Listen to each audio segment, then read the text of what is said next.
In this video with the AnKing, I'm going to go over how to approach missed questions, and part of that will involve how to make appropriate Anki flashcards to review those questions. Now, if this video isn't enough, we have these AnKing memberships for our individualized help. What's included in that is essentially a question and answer. You can send us emails. We have a whole team of very successful medical students. We're all Anki experts. This also includes some perks like beta add-ons, early release videos, and voting for which videos we make next. This video was actually the one that was voted by our members. And these are only $3 to $20 a month. This is supposed to be a very cheap thing that you can sign up for or cancel whenever. Now, in terms of the missed questions, my most important tip, hands down, most important tip in how to approach missed questions is you need to realize with every question they're telling you the answer. So when you're actually taking the test and you mark it because you're like, I have no idea what the heck is going on, think to yourself, they're telling me the question, and go back through it, even delete your highlights and go back through and try a highlight again, because those highlights, if you're able to highlight things correctly, the odds of you answering the question correctly go up dramatically. And that's a really important point that you should remember. Okay, so why did you miss this question? This is the first step. You get to your missed question and you need to recognize, why did I miss it? So I've separated these into one of four categories. One being it was just a dumb mistake. Two is it was a test taking problem. So it had something to do with timing, or it had something to do with testing anxiety, which is a very real problem. And if that's you, you need to address the testing anxiety before you get into a big test. Or maybe it's just that you didn't read everything in the question, something along those lines. Three is you didn't recognize the one key point in that question that was supposed to help you rule out the answer that you chose, the wrong rule answer. A lot of times you get things down to 50-50 and you can't choose. This is for me at least, I'll get this thing where I didn't recognize what the rule out was and I couldn't pick between the two. The last one is it's a content problem. You just didn't know. You didn't know the key thing that was going to help you answer that question correctly. So when you're reviewing the questions, and I'm going to go through a few questions here with you and show you how I would make flashcards and what I would do. But when you go through these, the first step is you want to think, what was your thought pattern when you were answering that question, and where was the hiccup? Where did you go wrong? What led you down the wrong path? That's key, and that's kind of what we were just talking about, just barely, in identifying why you got the question wrong. Okay, so then you're going to make about 1 to 3 flashcards to synthesize the key points that would help you get that question correctly. Now, I phrased that the way I did on purpose. This is not making flashcards to cover all of the topics in that question. You're making flashcards to synthesize the key points that would help you get that question correct. That's the key part here. And then you're going to review related flashcards in the deck, or even just related topics if you don't have a flashcard that would help you get things. You may realize, oh, there's some connected things and I'm weak in this topic, and you need to go and review those. Now, as you're going through your questions, you don't need to review the questions you got right other than to look at them and say, okay, I got it right for the right reasons. But that's important as well. You need to get it right for the right reasons. If you got it right for the wrong reasons, you should treat that question as if you got it wrong, because you didn't understand the correct process that would lead you to getting that question right. Now, a lot of these questions on actual standardized exams, like if you're taking the MCAT or Step 1 or licensing exams, a lot of these questions are very similar to the practice questions, and the patterns in those practice questions will actually reappear on the real thing. So being able to understand those patterns is key, and that's why I recommend this process here. The next thing is when, obviously I highly recommend Anki since I have a whole YouTube channel on it, but you should make a custom filtered deck in Anki for your missed questions. Now this means you should make a deck for the missed questions. You're going to tag all of the flashcards you're making, as well as if there's pre-made decks and you're finding flashcards that are related to the topics you missed, you tag them as well. The second thing I would recommend is making a deck for difficult flashcards, and I'll show you how you can do that just so that you can easily identify which flashcards were harder for you and review those more as you get closer to the test. With that, I'm going to go to some of my practice questions and we'll go through them one by one. Okay, I've got this pulled up here. Now, these are medical school questions. This is from AMBOSS. And if you're a pre-med or a law student or a dental student, whatever, the same principles apply. I'm going to try and explain my thought process enough that it at least makes sense to you. But I'm going to go through some of the questions that I got wrong and why I got them wrong and how I would make flashcards for that. And you can see I've got my Anki collection here.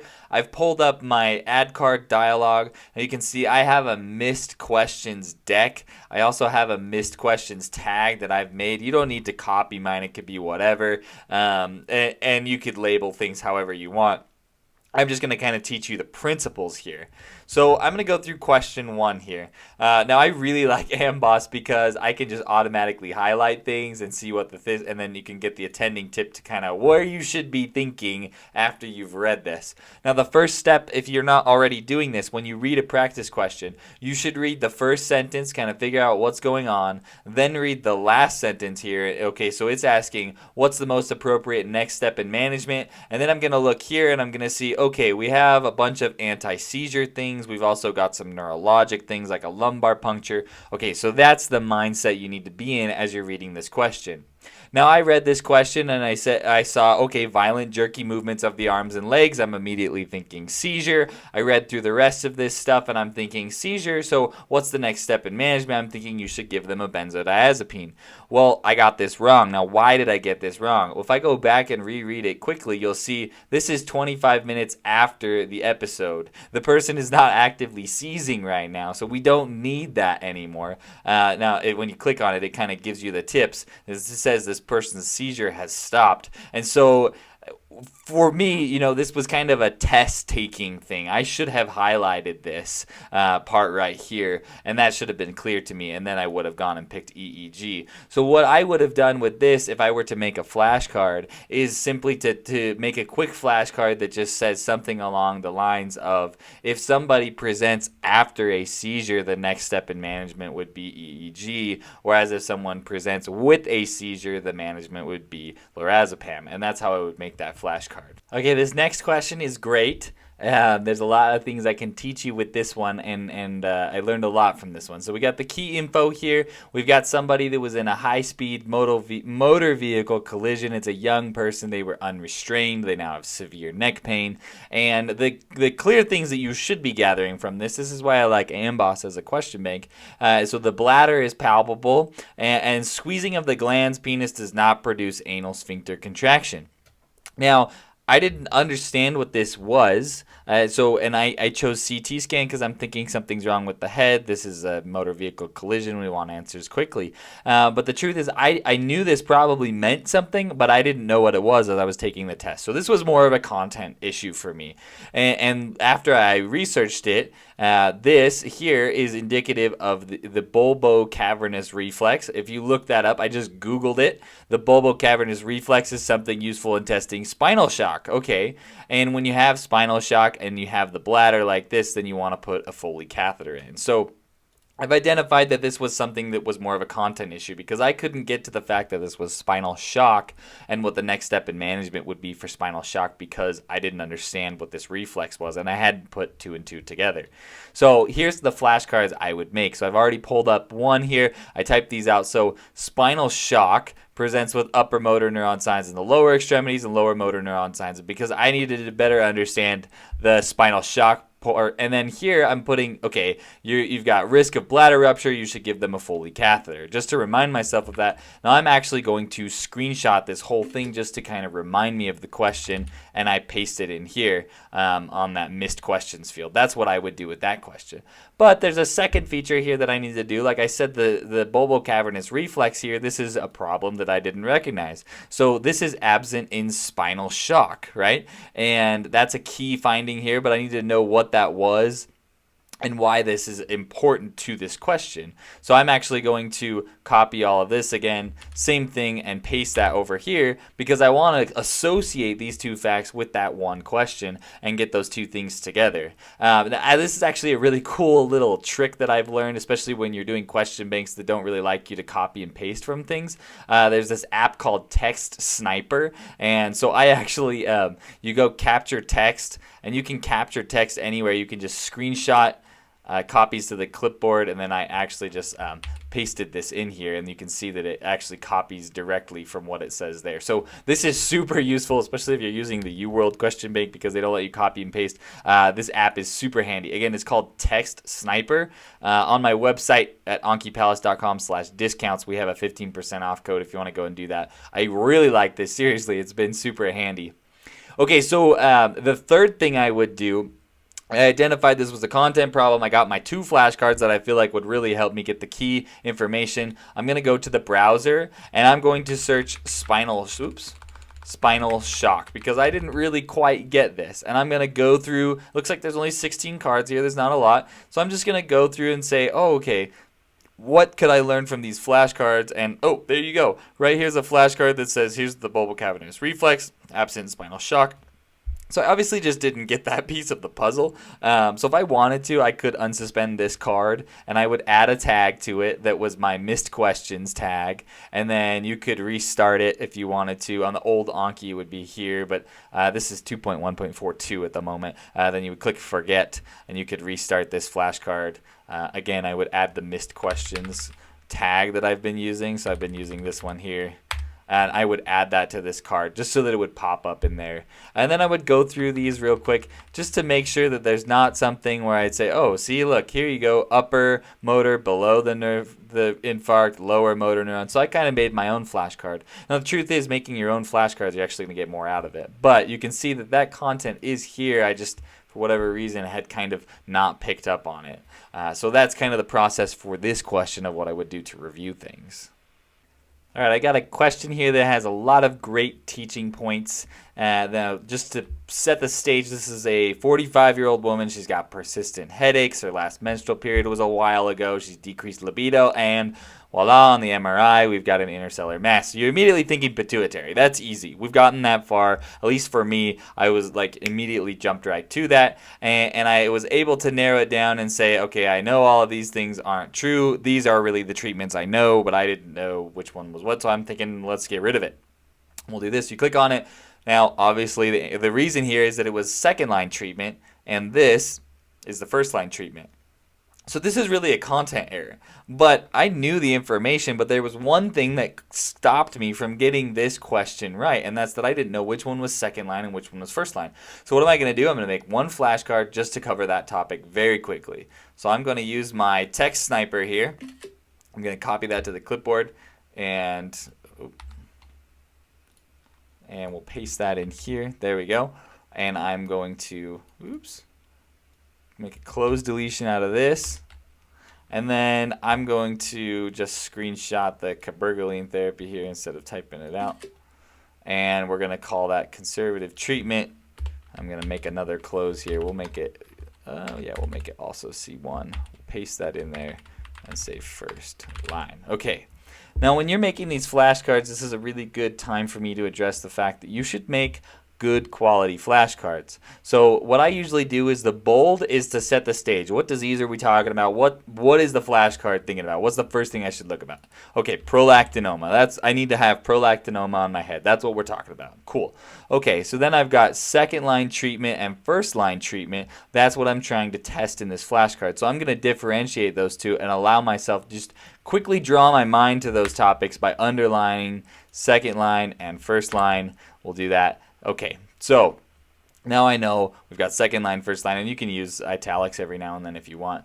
And then in the missed questions field here, I personally like to just screenshot this here and use it for my personal use, just so that's in there so I can remember the question. Now, a lot of times at the beginning of this missed questions field, I'll type my logic. What was I thinking? Why did I get wrong? Whatever. But this card is simple enough that it's pretty obvious why I got it right, why I got it wrong. So this one flashcard is good enough. It's going to make sure that I never miss this topic ever again. And that's all. That's really all I would do for this missed question. I've already gone through most of my reasons for why you've missed a question, and I've also gone through most of the review process I would recommend, but this one addresses the last issue, which is something something in the question rules out the answer that you picked. So I get here, we've got this question here, we've got a man, he's an IV drug user, he's got fevers and chills, he's got linear hemorrhages, he's got macula on the palms and soles, diastolic murmur. You're immediately thinking endocarditis. It's very clear. But there is this sentence here that says, there's P waves and QRS that are independent of each other. So there's an AV block. Now, I just kind of got fooled here. I was thinking, a lot of these are possible. This is probably not as likely. This is not as likely. But these ones are, reasonable. But I'm thinking tricuspid valve because that's just what you have burned in your brain. And you normally that you can rely on that, but on the difficult questions, which are the ones that really set you apart from people like this one, they're going to throw tricuspid valve in there just to make you jump to it. But they're also going to have this sentence here. You should, if you're leaning towards putting this, you should be thinking, I don't know, they put this in here for a reason. Remember what I was telling you. They are telling you the answer in every question.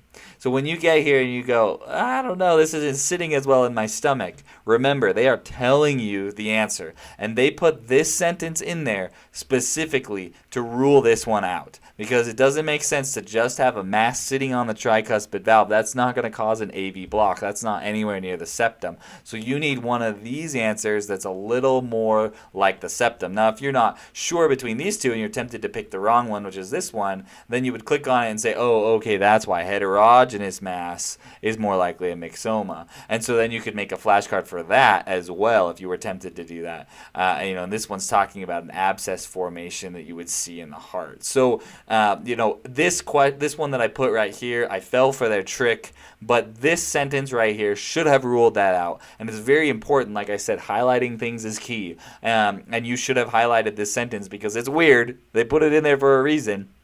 The reason is to rule this one out so that you couldn't say that it was that. Because otherwise, if this sentence wasn't in there, it would make perfect sense that this was the answer. There is endocarditis on the tricuspid valve.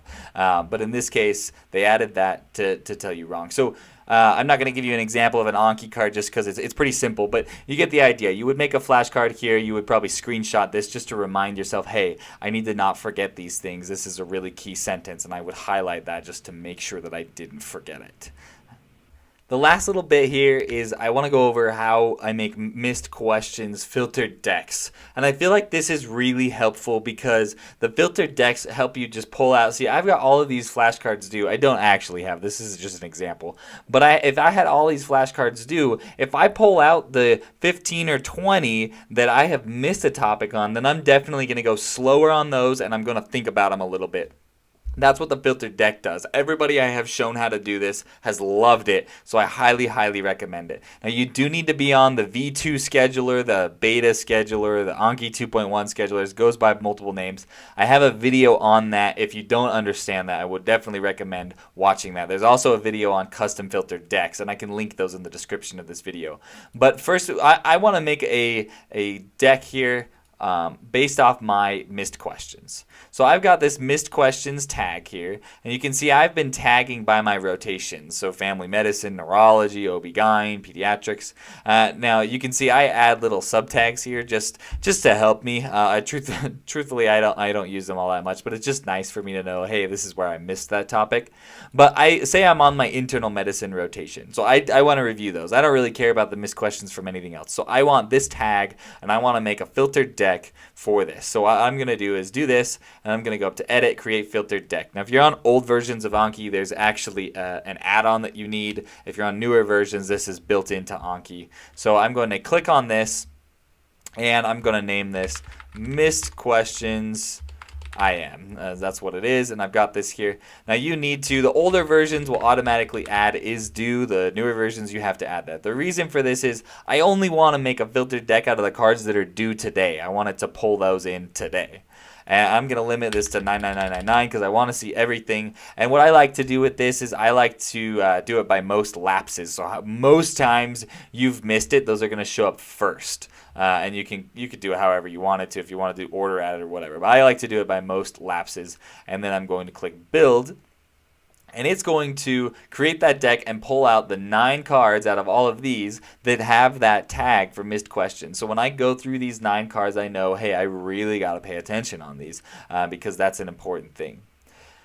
Now, you can make a missed questions deck for multiple things. You can have multiple filtered decks. That's totally fine. It doesn't matter at all. But I'm also going to make a deck for cards that are harder. And the way that I do that, I'm going to go up to Tools and create a filtered deck. We're going to call this difficult cards. And we'll do this here. So I go by prop. That means proposition. We're going to do ease is less than 2.2. So if you miss a card, you hit wrong on a card, or you hit hard on a card, the ease of that card decreases. Now you could change this to just 2 if you wanted to, or however you wanted to filter it. But you're saying I want cards that have a lower ease, meaning I have missed them more. And then I'm going to add is due. I want just the cards that are due today. We'll do 99999, and I think this one definitely makes a lot of sense to sort by how many times you've missed it, how many lapses you've had. And that's just going to pull the more difficult cards out into a different deck so that you can focus a little harder on them. You can see there's 17, and that way you can go a little bit faster on the other things but not have to do so much on these. Now I have an add-on, the Rebuild All Empty All add-on. Just makes it easy so you can click these buttons and rebuild all of the cards, and then if you have multiple decks, you can rebuild all of them at once. It's just kind of handy.